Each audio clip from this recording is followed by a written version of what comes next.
our own pool plus relaxing view. Enjoy ko itong vacation namin.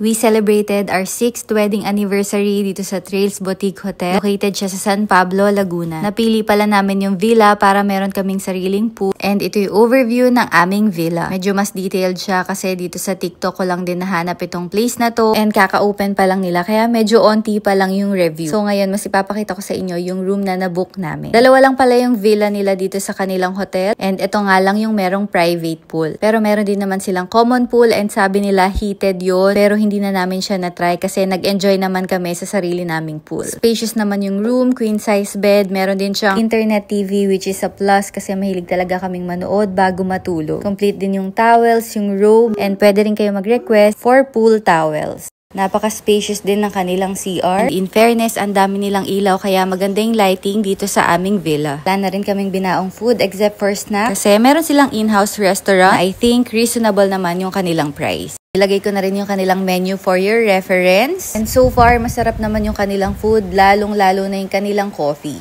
Yung kanilang villa rate, meron na rin siyang kasamang plated breakfast for 2. And sabi ko nga, masarap naman yung kanilang food. And nilook forward ko yung breakfast namin kasi ganito nga yung aming view. May promo sila nung binook namin to. And nasa 5,598 per night itong kanilang villa. Na-experience din namin yung teppanyaki. Ni-request lang namin siya kay chef. At niluto niya na yung aming food sa aming harapan.